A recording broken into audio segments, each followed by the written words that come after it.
नमस्कार विद्यार्थी मित्रांनो, आज आपण कुमार भारती पाठ्यपुस्तकातील स्थूल वाचन हास्यचित्रातील मुलं या पाठाचा स्वाध्याय पाहणार आहोत। हास्यचित्रातील मुलं या पाठाचा हा सेशन क्रमांक 4 आहे आणि याच्यामध्ये आपण पाठाच्या खालील प्रश्नोत्तर अभ्यासणार आहोत। प्रश्न क्रमांक 1, खालील फरक लिहा। व्यंग्यचित्र आणि हास्यचित्र। तुम्हाला प्रश्न विचारलेला आहे, व्यंग्यचित्र आणि हास्यचित्रामधील फरक लिहायचा आहे। तर तुम्हाला इथे मी उत्तर दिलेलं आहे, तुम्ही डायरेक्ट उत्तर लिहू शकतात। व्यंग्यचित्रात हास्याबरोबर काही गमतीदार विचार मांडलेले असतात आणि हास्यचित्रामध्ये काय असतं की हास्यचित्रांचा केवळ हसवणे हा मुख्य उद्देश असतो। पाठाच्या पहिल्या सेशनमध्ये आपण पाहिलं की नाही, शिकलो आपण। पहिल्या परिच्छेदमध्ये सांगितलं की हास्यचित्र म्हणजे काय असतं की केवळ त्याचा उद्देश हसवणे असतं, पण व्यंग्यचित्रामध्ये हास्याबरोबरच काही गमतीशीर विचार सुद्धा मांडला जातो। प्रश्न दुसरा, वैशिष्ट्य लिहायचे आहेत तुम्हाला। व्यंग्यचित्राची काय काय वैशिष्ट्ये असतात ते। तर इथे तुम्हाला आकृतीच्या सहाय्याने व्यंग्यचित्राचे वैशिष्ट्य सांगितलेले आहे। पाहूया आपण व्यंग्यचित्राचे वैशिष्ट्य। व्यंग्यचित्र हे हास्यचित्राचा पुढचा टप्पा आहे।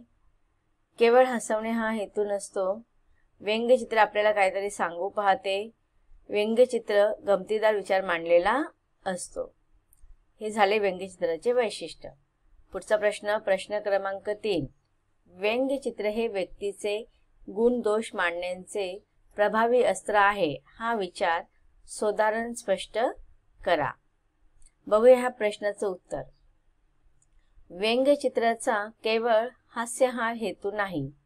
व्यंग्यचित्रामध्ये एखादा विचार गमतीशीर पद्धतीने मांडलेला असतो। माणसाच्या विसंगत वर्तनावर बोट ठेवण्याचा नेमकेपणा व्यंग्यचित्रामध्ये असतो। व्यंग्यचित्र प्रभावीपणे व्यक्तीचे गुण दोष मांडते। उदाहरणार्थ, प्रस्तुत पाठामध्ये हंगेरियन व्यंग्यचित्रकार याचे व्यंग्यचित्र दिले आहे। येथे पहिल्या चित्रात लहान मुलगा स्टूलवर चढून भले मोठे व्हायोलिन वाजवत आहे व दुसऱ्या चित्रात तोच मुलगा मोठेपणी लहान व्हायोलिन वाजवत आहे। प्रश्नाचं उत्तर पुढे कंटिन्यू आहे। नेक्स्ट स्लाइड वरती मी तुम्हाला ह्या प्रश्नाचं उत्तर कंटिन्यू करत आहे। या चित्रातून लहान मुलांना मोठ्या आकाराच्या वस्तू आवडतात। त्यांना मोठ्या आकाराच्या वस्तूंचे जास्त आकर्षण असते हे लक्षात येते। वय वाढल्यावर वृत्तीमध्ये प्रगल्भता येते। बाह्य आकारांचे आकर्षण संपते। छंद अधिक खोल व सूक्ष्म होतो। दोन्ही व्यंग्यचित्रावरून व्यंग्यचित्र हे व्यक्तीचे गुण दोष मांडण्याचे प्रभावी अस्त्र आहे हे सिद्ध होते। तर ह्या प्रश्नाचं उत्तर तुम्हाला 2 वेगवेगळ्या स्लाइडमध्ये मी दिलेलं आहे। आता बघूया पुढील प्रश्न। आतापर्यंत आपण प्रश्न 3 पाहिलेले आहेत। आता प्रश्न क्रमांक 4 पाहूया। प्रस्तुत पाठातील व्यंग्यचित्रांपैकी तुम्हाला आवडलेल्या कोणत्याही एका व्यंग्यचित्राचे तुम्ही केलेले निरीक्षण बारकाव्यांसह स्वतःच्या शब्दात लिहा। आता ह्या प्रश्नाचं उत्तर तुम्ही तुमच्या स्वमताने अभिव्यक्तीप्रमाणे लिहू शकतात। बघूया ह्या प्रश्नाचं उत्तर मी काय सांगितलेलं आहे। प्रस्तुत पाठातील व्यंग्यचित्रांपैकी मला आवडलेले व्यंग्यचित्र जागतिक कीर्तीचे व्यंग्यचित्रकार R.K. लक्ष्मण यांचे आहे। या व्यंग्यचित्रात एक न्हावी एका लहान मुलाचे केस कापत आहे। त्याच्या स्वतःच्याच अंगावर कितीतरी मोठे वाढलेले केस असताना तो विचित्र पद्धतीने बसून त्या मुलाचे केस कापत आहे। त्या मुलाचा चेहरा पाहण्यासारखा झाला असून तो खूप कंटाळलेला वैतागलेला दिसत आहे, तर न्हावी तेवढ्याच उत्सुकतेने केस कापण्यास तत्पर दिसत आहे। चित्रकार R.K. लक्ष्मण यांनी हे चित्र खूप अद्वितीय पद्धतीने रेखाटलेले आहे। आता ज्या पद्धतीने मी तुम्हाला सांगितलं की ह्या प्रश्नाचं उत्तर तुम्ही तुमच्या स्वमताने लिहू शकता। आता ह्या प्रश्नाचे उत्तर लिहिताना मी तुम्हाला व्यंग्यचित्रामध्ये काढलेल्या न्हाव्याचं चित्राचं वर्णन केलेलं आहे। तुम्ही त्या लहान मुलीचं चित्र सुद्धा वर्णन करू शकता की त्याच्यामध्ये कशा रीतीने भौमितिक आकार दर्शवण्यासाठी व्यंग्यचित्रकाराने एक वेगळ्या पद्धतीने सृजनशीलतेचं उदाहरण त्याच्यामध्ये दिलेलं आहे की मुलगी रोपट्याला पाणी पाजत आहेत आणि धडा शिकवताना जे मी तुम्हाला तो पॅराग्राफ एक्सप्लेन केलेला आहे तर ते तुम्ही ह्या प्रश्नामध्ये ते उत्तर तुम्ही याच्यात सुद्धा लिहू शकतात. पुढचा प्रश्न आहे, व्यंगचित्र रेखाटणे ही कला आत्मसात करण्यासाठी कोणत्या गुणांची आवश्यकता असते या संबंधी तुमचे विचार लिहा. उत्तर पाहूया. व्यंगचित्र रेखाटणे ही एक कला आहे. व्यंगचित्र रेखाटण्यासाठी निर्मळ आणि निरागस अंतःकरणाची गरज असते. व्यंगचित्रकाराला जीवनातील विसंगती टिपता आली पाहिजे. गुण दोष दाखवताना शक्यतो माणसांची खिल्ली न उडवता समंजसपणा असायला हवा. रेषा नाजूक तरीही ठसीव असायला हव्यात. उत्तर कंटिन्यू आहे. गमतीशीर मनात गमतीशीर विचारांची रुजवणूक होते. त्यासाठी व्यंगचित्रकाराचे मन गमतीशीर असावे. जीवन समृद्ध करणारे भाष्य व्यंगचित्रकाराला रेषातून यशस्वीपणे मांडता आले पाहिजे. चित्र रेखीव व अनेक अर्थांचे सूचन करणारे हवे. मन पूर्वग्रह दूषित नसावे. हे सर्व गुण ज्यामध्ये आहे ती व्यक्ती निश्चितच अप्रतिम व्यंगचित्र रेखाटू शकते. पाहूया पुढील प्रश्न. प्रश्न क्रमांक 6. लहान मुलांची हास्यचित्र काढणे अवघड आहे. याबाबत तुमचे मत स्पष्ट करा. उत्तर पाहूया. लहान मुले निरागस असतात. त्यांच्या सवयी व आवडीनिवडी यांचे बारकाईने निरीक्षण करणे चित्रकाराला गरजेचे आहे. लहान मुलांच्या चेहऱ्यावरचे भाव व त्यांच्या हालचाली रेषांमधून अचूक टिपता यायला हव्या. शरीराच्या प्रत्येक अवयवाचा आकार शरीराच्या प्रमाणबद्धतेत लहान असायला हवा. लहान मुलांच्या बारीक सारीक गोष्टींचे सूक्ष्म निरीक्षण करण्याची शक्ती हास्यचित्रकाराला अवगत असायला हवी. या प्रश्नाचं उत्तर पुढील स्लाइडमध्ये कंटिन्यू आहे. लहान मुलांचे मानसशास्त्र हास्यचित्रकाराला समजणे सर्वात महत्त्वाचे आहे. हास्यचित्रकार वयाने कितीही मोठा झाला तरी त्याचे मन लहान बालकासारखे बालबोध असायला हवे. त्याच्यामध्ये लपलेला बालक जागृत ठेवणे गरजेचे आहे. या सर्व कारणांमुळे लहान मुलांची हास्यचित्र काढणे अवघड असते असे मला वाटते. आता बघा, तुम्हाला एक खाली चित्र दिलेलं आहे आणि ह्या चित्रावरती तुम्हाला काही प्रश्न विचारलेले आहेत आणि त्याचे उत्तर आपल्याला लिहायचे आहेत. विचार करा आणि सांगा. आता बघा, इथे तुम्हाला चित्र दिसत आहे का? कशाचं चित्र आहे हे? आता इथे बघा, पाणी विक्री केंद्र म्हणजे पाणी विकत दिलं जात आहे. आता जर पाहायचं म्हटलं तर आपल्या देशाची फार मोठी समस्या आहे पाण्याची, पाणी टंचाई. तर त्याच्या संदर्भात हे चित्र तुम्हाला दिलेलं आहे. आता इथे बघा, कोणी माणसं लाईनीत उभे आहेत, भरपूर दिसत आहेत की नाही आपल्याला.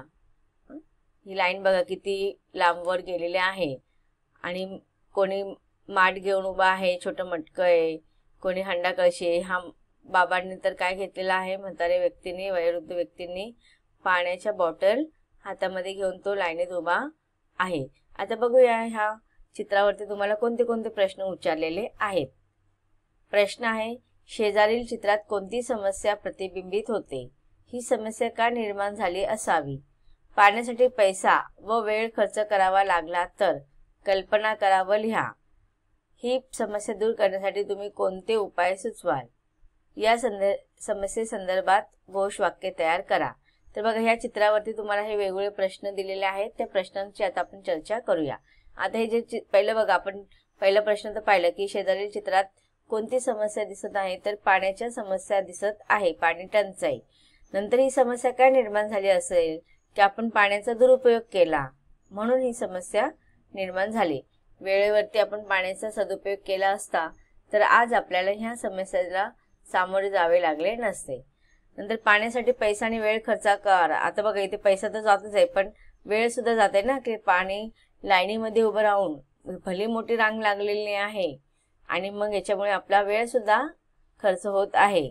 आणि ह्या समस्येसाठी आपण कोणते उपाय सुचवले पाहिजे सगळ्यांनी विचार करायचा आहे आणि ह्या प्रश्नांची उत्तरं तुम्ही तुमच्या वहीमध्ये लिहायचा प्रयत्न करायचा आहे. व्हिडिओ थांबवायचा आहे 2-3 सेकंदासाठी आणि नंतर तुम्ही प्रश्नाचं उत्तर लिहून झाल्यानंतर मग पुन्हा व्हिडिओ पॉज करून चालू करून ह्या प्रश्नाची उत्तरं पाहायची आहेत. लिहिली का सगळ्यांनी प्रश्नांची उत्तरं? चला मग आपण पाहूया. आता प्रश्नांची उत्तरं मी तुम्हाला सांगते. प्रश्न पहिला आहे की शेजारील चित्रात कोणती समस्या प्रतिबिंबित होते? तर या प्रश्नाचं उत्तर आहे की शेजारील चित्रात पाणी टंचाईची गंभीर समस्या प्रतिबिंबित होते. प्रश्न दुसरा, ही समस्या का निर्माण झाली असावी? उत्तर पाहूया. पाण्याचा गैरवापर करणे, पाणी प्रदूषित करणे, उतारावरून वाहणारे पाणी न अडवणे आणि सर्वात महत्त्वाचे म्हणजे योग्य मार्गाने पाण्याचा साठा न केल्यामुळे ही समस्या निर्माण झालेली आहे. पुढील प्रश्न, पाण्यासाठी पैसा व वेळ खर्च करावा लागला तर? कल्पना करा व लिहा.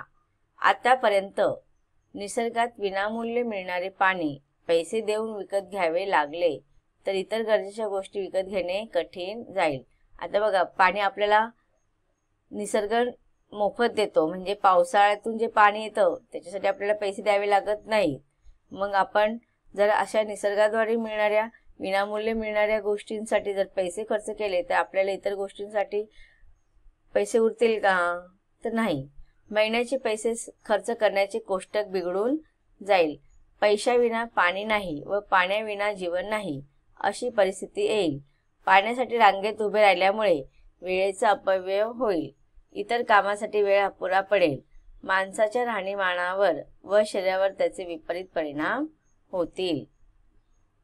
पुढचा प्रश्न, ही समस्या दूर करण्यासाठी तुम्ही कोणते उपाय सुचवाल? तर बघूया आपण.